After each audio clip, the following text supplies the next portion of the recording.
Hi, boys and girls. Just didn't want this day to go by without saying Happy Easter to you. And once again, to tell you how much I miss our time together.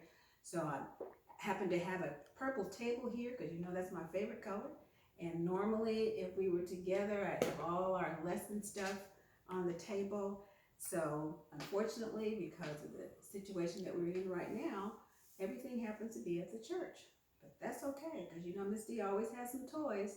So I did find this and I saw this microphone and it reminded me of the fact that sometimes when you're watching TV, and I'm watching a little bit more of it than I normally do, that sometimes something I'll be watching a program and breaking news will come in. And if this was a time when breaking news would be coming in, it would be saying, He has risen, because this is the day that we celebrate, that we call Easter, when Jesus rose from the dead.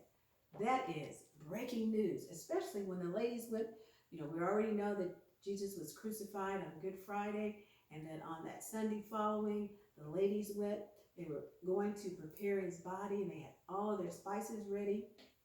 And then, how would that be when an angel appeared?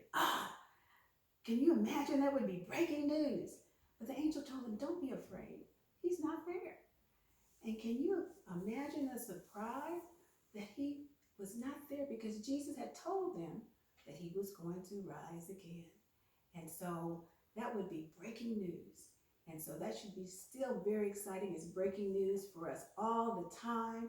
And we celebrate the fact that Jesus rose from the dead and he came that we might have life and have life more abundantly.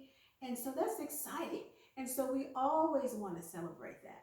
So we are resurrection people. And I would probably tell you, let's say we're resurrection people. And we are so excited that Jesus has risen from the dead, just as he said he would, because that's what our Bible tells us. And I probably remind you that this Bible is no ordinary book. This is God's inspired word, and we study it so that we can rightly divide the word of truth. And we're so grateful that Jesus rose from the dead for us. For us. Remember that he rose from the dead that we might have the victory. And so we would be talking about that.